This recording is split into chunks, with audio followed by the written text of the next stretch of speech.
मंगोलियात पूर्वी छोट्या छोट्या टोळ्यांमध्ये लोक राहत, त्यास कबिला म्हणत. असे कबिले एकमेकांचे कट्टर शत्रू असत. या कबिल्यात एकमेकांवरचीवर लढाया होत, ज्यात अनेक लोक मारले जायचे. एका रात्री त्यातील तुलनेत छोट्या कबिल्यावर हल्ला झाला आणि त्यात शत्रुपक्षाने मुख्याच्या बायकोला बंदी बनवून त्यांच्या भागात नेले. ही बाब मुख्याच्या जिवारी लागली, पण तेव्हा त्याचे सैन्य तुलनेत कमी होते. त्याने आसपासच्या काही इतर कबिल्यांतून सैन्य जमवलं आणि तो त्या शत्रू राज्यात शिरला. तुंबळ सामना करत त्याने त्याच्या पत्नीला मिळवले आणि शेवटी ती लढाई जिंकून तो संपूर्ण कबिला जाळून टाकला. त्याचा बदला म्हणून संपूर्ण कबिल्यातील माणसे मारण्यात आली. माणसं तर माणसं, जनावरांनी, कुत्र्यांनी, मांजरांनी सुद्धा जीव गमावला आणि एका रात्री त्या गावाचं रूपांतर स्मशानात झालं. आणि मानवजातीच्या इतिहासातील सर्वात क्रूर शासकाचा जन्म झाला, तो त्या कबिलाचा मुख्य म्हणजे चंगीझ खान. हा इतिहासातील सर्वात मोठा शासक होता की सर्वात मोठा खलनायक होता, हाच एक संभ्रम आहे. चंगीझ खानाने केलेल्या संहारामुळे जगाचा फायदा झाला की नुकसान, हे सुद्धा एक कोड आहे. पण एक मात्र नक्की, चंगीझ खान सर्वात मोठा योद्धा जरूर होता. आजकाल रशिया आणि चीनमध्ये दारिद्र्यात खितपत असलेल्या मंगोलियाने एकेकाळी युरोप आणि आशिया खंडामध्ये प्रचंड धाक आणि दहशत निर्माण केली, हे पटत नाही. आज सुद्धा खूप कमी लोकसंख्या असलेल्या मंगोलियाने 11 आणि 12व्या शतकात जगावर अनभिषिक्त राज्य केले. दुसऱ्या महायुद्धाच्या हानीपेक्षा जास्त हानी त्यांनी केली. क्रूरपणासाठी प्रसिद्ध असलेले मंगोल साम्राज्याने युद्धशास्त्रात मोठा आमूलाग्र बदल घडवला आणि त्यासाठी चंगीझ खानला श्रेय द्यावे लागले. चंगीझ खानने 1162 ते 1227 या काळात अनेक भागात आणि टोळ्यांमध्ये विखुरलेले मंगोल सैनिक एकत्र केले. 100हून अधिक टोळ्यांमध्ये 1 ते 1.5 लाख पर्यंत त्यांनी सैन्य एकत्र आणले. अनेक टोळ्यांचे सरदार सोडून माझ्यावर एकनिष्ठा बाळगा अशी धमकीवजा सूचना दिली. त्यामुळे एवढी मोठी फौज मंगोल काळात एकत्र आली. वजनाने हलकी असलेली आणि खूप लवचिक धनुष्य बाणे हे त्यांच्या सैनिकांचे पहिले वैशिष्ट्य. इंग्लिश धनुष्यापेक्षा ह्याचा आकार आणि लवचिकपणामुळे बाण खूप ताकदीने भेद करायचा. खूप जवळ मारलेला बाण हा एखादा पोलाद काही मिलीमीटर भेदायचा. इतर जगातील सैन्यामध्ये धनुष्यधारी त्या कालपर्यंत पायदळ विभागात होते, पण मंगोलियामध्ये धनुष्यधारी हा घोड्यावर स्वार व्हायचा आणि त्याचा परिणाम भयंकर असायचा. घोड्यावर बसून चारी बाजूला बाणांचा पाऊस पाडण्याची कला मंगोलियामधील सैनिकांना लहानपणापासून अवघड होती. त्या धनुर्धरीची अचूकता वाखाणण्याची जोगी असायची.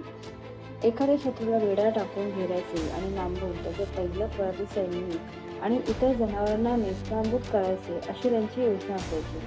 सैन्याचा वेग, खूप जड सामान आणि मोठे प्राणी घेऊन जाणारे युरोप, मध्य आशिया आणि इतर सैन्यापेक्षा मंगोल हे कमी सामान आणि हलके मंगोलियन घोडे घेऊन खूप वेगाने टप्पा दर मजल करायचे. एक मंगोल सैनिक 4 ते 5 घोडे घेऊन निघायचा.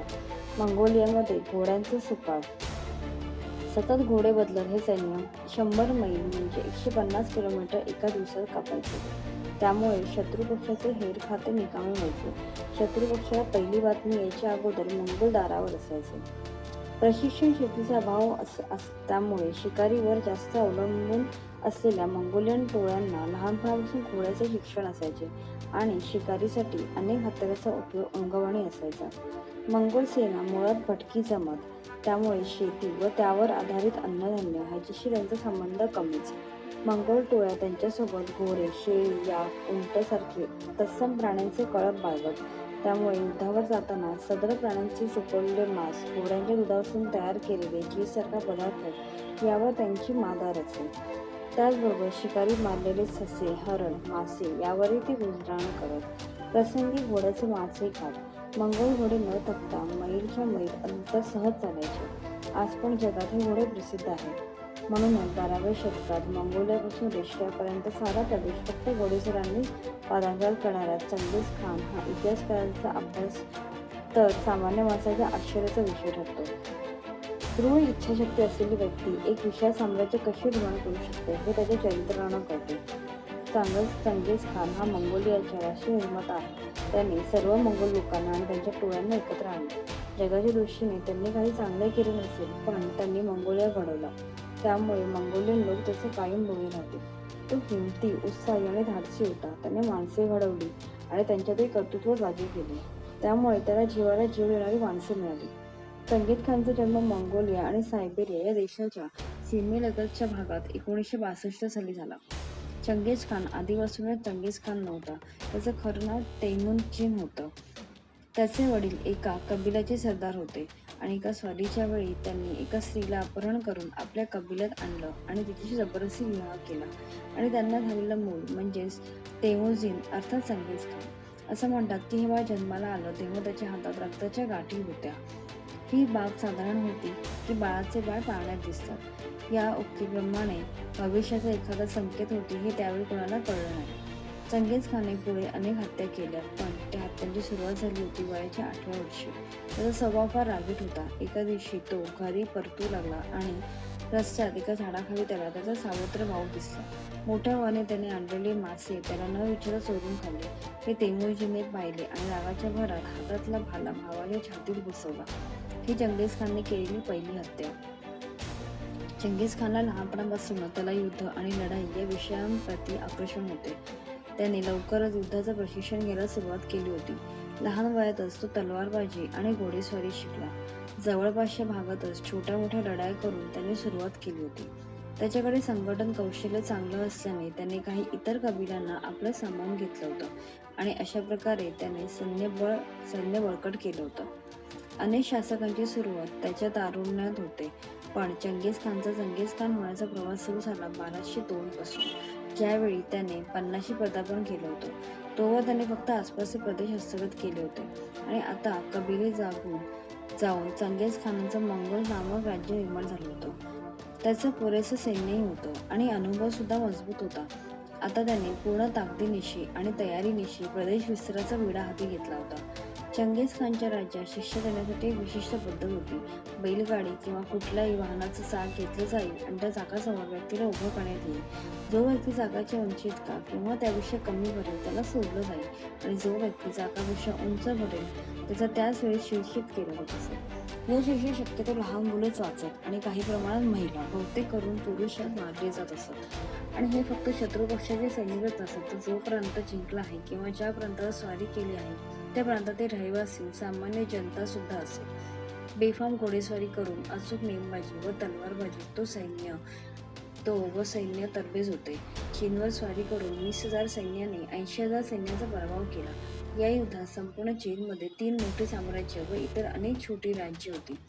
ती सर्व एकत्र केली. त्यानंतर रशियाकडे मोर्चा वळवला. रशियन साम्राज्य पण जिंकून घेतले. नंतर जर्मनीवर आक्रमण केले. जर्मनीने अगोदरच प्रशिक्षित घोडदळ तयार करून ठेवले होते. मंगोलियन सैन्याने हल्ला केला. जर्मनीने प्रतिकार करता चंगीझच्या सैन्याने माघार घेतली व सुसाट वेगाने पळून गेले व अदृश्य झाले. जर्मनीला वाटले हा कसला सम्राट, हे तर पळकुटे. जर्मन सैन्य विजय साजरा करत दारू पिऊन चिंगायला लागले. नंतर मंगोलियन सैन्याने हल्ला चढवून जर्मन सैन्याची तीव्रता उडवून दिली. जर्मन सैनिकांना कैद करून घोड्यांचे लगाम करण्यासाठी व निगा राखण्यासाठी घेऊन गेले.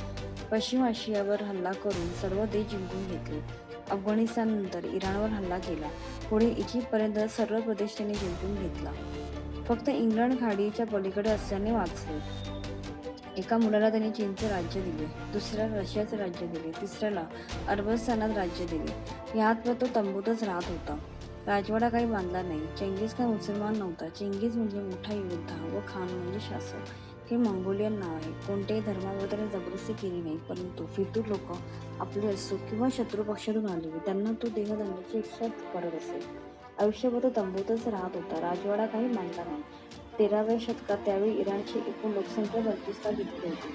चंगीझ खानने एकाच हल्ल्यात इराणचे जवळपास 22.5 लाख लोक मारले होते आणि केवळ 2.5 लाख लोक त्यातून वाचले होते. बरेचसे मृतदेह सडले, काहीची विल्हेवाट लावली गेली, काही तर तसेच कुजले. इराणच्या इतिहासातील सर्वात वाईट घटना होती ही.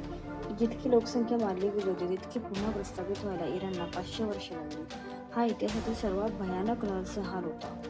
चंगीझ खानच्या एका मुलीचे लग्न तोकचू नावाच्या एका राजकुमाराशी झाले. तो दिशोमपूर या भागाचा राजकुमार होता. एका दिवशी तिथल्या एका तीरंदाजाने लपून बाण चालवून तोकचूची हत्या केली. ही बातमी चंगीझ खानला कळली. त्याच रात्री तो तिथे सैन्य घेऊन गेला. रात्रभर सैन्य तलवार चालवत होतं. सकाळी जेव्हा सैन्य त्या भागातून गेलं त्यावेळी ती जागा संपुष्टात आली होती. तेथे मृतदेहांच्या टेकड्या तयार केल्या होत्या. एकही घर त्या भागात उरलं नव्हतं. राख रांगोळी होणे म्हणजे काय ह्याचा तो प्रत्यय होता. एकही व्यक्ती जिवंत सोडला नव्हता. व्यक्ती माणसाचा सोडा एक जनावर सुद्धा जिवंत सोडलं गेलं नाही. गाई, म्हशी, शेळ्या, मेंढ्या, कुत्रे, मांजरी जिवंत दिसायला जो जीव दिसेल तो मारून गेला होता. पुढे काही वर्षात तिथे लोकवस्ती होती हे सुद्धा ओळखणं कठीण झाले होते. चंगेज खान जितका क्रूर आणि हिंसक होता तितका सुविचारी सुद्धा होता. प्रदेश विस्तार त्याने खूप विचारपूर्वक आखला होता. त्याला एकूण 500 बायका होत्या आणि 1000पेक्षा जास्त मुले होती. तो त्यांच्या मुलीचे लग्न वेगवेगळ्या प्रदेशांच्या राजाशी लावत असे. तर मुख्यतः वयस्क राजे असत आणि त्यांना आधीच पत्नी सुद्धा असत. चंगेज खान त्या राजाच्या पूर्व पत्न्यांना मारून टाकायचा आणि मग त्या राजाला लग्न करण्यासाठी भाग पाडायचा. त्यामागे कारण हेच की राजा गेल्यानंतर त्याची मुलगी राणी म्हणून त्या राजगादीवर बसावी आणि त्या मार्गाने ते राज्य त्याच्या हाती यावं. एखाद्या नवीन प्रदेशावर स्वारी करायची असेल तर त्यावेळी तो त्या राजांना सुद्धा सोबत घेई आणि प्रत्यक्ष लढाईच्या वेळी त्या राजाला आणि त्याच्या सैन्याला पुढे ठेवत. अशा तऱ्हेने युद्धात कोणी मरण जरी पावलं तरी तो राजा आणि त्याचं सैन्य आधी मरत आणि दोन्ही बाजूंनी चंगेज खानचाच फायदा होईल. उदाहरणार्थ ज्या नव्या राज्यावर स्वारी केली जात आणि ते राज्यही चंगेज खानच्या ताब्यात येईल आणि राजा लढाई दरम्यान शहीद झाल्याने त्याच्या राज्यावरची सत्ताही मुलीवरच चंगेज खानच्या हातात येईल. चंगेज खानची मान्यता होती की एका शासकाची खरी ओळख तो मेल्यानंतर त्याचे किती वंश तो मागे सोडून गेला यावरून होते आणि याच कारणामुळे त्याने अनेक बायका केल्या आणि अनेक मुले जन्माला घातली. आजही चंगेज खानचे वंशज जगात आहेत. एका अभ्यासानुसार मध्य आशिया किंवा आणि काही युरोपियन देशातल्या शेकडो लोकांचे DNA आयडेंटिकल असल्याचे आढळून आलं आहे. त्यानुसार आज जगात जवळपास 16 मिलियन लोक चंगेज खानच्या वंशजाचे वंशज आहेत. चंगेज खान नावावरून वाटतं ना की हा मुस्लिमच असेल, पण नाही, चंगेज खान मुस्लिम नव्हता. टेक्रिझम नावाचा धर्म त्या काळी मध्य आशियात होता. टर्की, पोलंड, चीन, मंगोलिया अशा अनेक प्रांतातील लोक या धर्माला मानत असत. चंगेज खानचे आई आणि वडील दोघंही या धर्माचे होते. त्यामुळे अर्थातच तोही एक टेंग्रिस्ट होता. त्याचं खरं नावही तेमुजीन आहे. मग चंगेज खानचं नाव कसं काय? तर नाव खरं तर चंगेज नसून चिंगीज असं आहे. चिंगीज नावाचा मंगोलियन भाषेत अर्थ होतो युनिव्हर्सल लीडर.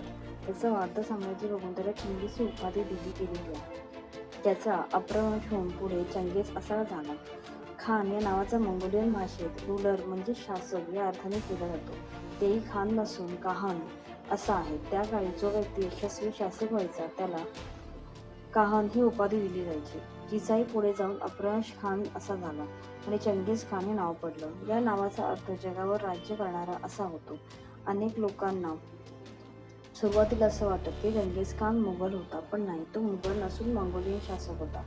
चंगेज खान आणि त्यांनी केलेला नरसंहार हा विषय इतिहासात नेहमी भीतीदायक राहिलेला आहे. कारण जगात त्याआधी आणि त्यानंतर आजवरही कुठल्याही राजांनी, शासकाने, हुकुमशाहीने इतक्या प्रचंड प्रमाणात माणसे मारली नाही.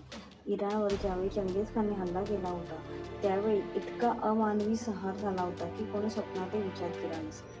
वॉशिंग्टनमधील कार्नेगी इन्स्टिट्यूट ऑफ सायन्सच्या अहवालानुसार चंगेज खानने केलेल्या नरसंहारामुळे पृथ्वीवरून तब्बल 700 मिलियन टन कार्बन डायऑक्साईड नाहीसा झाला होता आणि ऑक्सिजन मोठ्या प्रमाणात वाढला होता. त्याने 1227 पर्यंत जगभरातील एकूण 4.5 कोटी लोक मारले, जो आकडा त्यावेळी एकूण लोकसंख्येच्या 11% इतका होता. जंगलाची संख्या त्या काळात वाढली होती कारण जिथे आधी लोकवस्ती होत्या तिथे सर्व माणसं मारून आणि घरं जाळून तिथे जंगले तयार झाली होती. मृत्यू. चंगेज खानने तो जिवंत होता तोवर त्याच्या राज्यातल्या कुठल्याही चित्रकाराला त्याचे चित्र काढू दिले नाही. त्याचं पहिलं कल्पनाचित्रसुद्धा तो गेल्याच्या अनेक वर्षांनी काढले होते. त्याचं म्हणणं होतं की मी गेल्यानंतर कोणी माझी आठवण काढू नये किंवा माझ्या आठवणीने कुठल्याही स्मारकात चित्रात बंदिस्त करून माझी आठवण ठेवू नये. त्याने त्याच्या खास सेवकांना एक खास गोष्ट सांगितली होती. मी मेल्यानंतर माझी कबर एका अज्ञात ठिकाणी करा आणि त्या ठिकाणाबद्दल कोणालाच माहिती झालं नाही पाहिजे. चंगेज खानचा मृत्यू टेंगोर प्रदेशाविरुद्ध लढल्या गेलेल्या लढाई झाला होता. त्याच्या पायाला बाण लागला होता आणि त्यामुळे तो घोड्यावरून खाली कोसळला होता. बाणांचं पायाला इन्फेक्शन झालं आणि त्याचा त्याचा मृत्यू झाला. मृत्यू होण्याची कथा आणखी विचित्र आहे. चंगेज खान मृत्यू पावला. त्याच्या सेवकाने त्यांनी हुकूम दिलेला होता. त्याच्या अंतिम यात्रेत एकूण 2000 लोक आले होते. पुराहन खालदून नावाच्या पहाडावर ही तीर्थयात्रा नेण्यात आली होती. आलेल्या सर्व 2000 लोकांना चंगेज खानच्या शिपायांनी मारून टाकलं आणि त्या शिपायांना त्यांच्या सेवकांनी मारून टाकलं. ज्या व्यक्तींनी त्याची कबर खोदली होती त्यांना सुद्धा मारून टाकण्यात आले. शेवाळचं विच्छेदन झाल्यानंतर त्या सेवकाने आत्महत्या केली. त्यांनी इतर सैनिकांना आदेश देऊन ठेवला होता की सगळं काम झाल्यावर त्या जागेवर पुढे पळवा, जेणेकरून प्रत्येक खून निशाणी मिटून जाईल आणि कबर कुठे आहे ह्याचा कोणालाच पत्ता लागणार नाही. घोडे पळून आणल्यानंतर जे लोक घोड्यावर होते त्यांची सुद्धा हत्या करण्यात आली. आता तर जाऊ द्या, 13व्या शतकाच्या शेवटी सुद्धा लोकांनाही नक्की माहीत नव्हतं की चंगेज खान नेमका कुठे पुरला गेला आहे.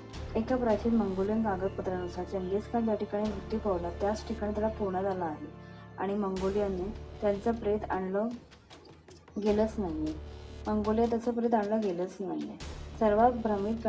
सर्वांना भ्रमित करण्यासाठी एका खोट्या प्रेत यात्रेचं एक खोटं नाटक रचलं गेलं आहे आणि कारण नसताना फक्त जे होतंय तेच खरं आहे असं सर्वांना वाटावं म्हणून एवढ्या हत्या घडवण्यात आल्या, कारण अशी गोष्ट सर्वांपासून लपवायची होती.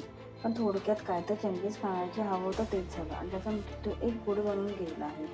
या गोष्टींपैकी कुठली तरी एक गोष्ट खरी असू शकते किंवा कदाचित दोन्ही गोष्टी खोट्या असू शकतात. खरं सांगितलं तरी वेगळंच असतं. पाश्चात्य संशोधक कित्येक वर्षापासून चंगेज खानची कबर शोधत आहेत, पण अजूनही त्यांना यश आलेलं नाही.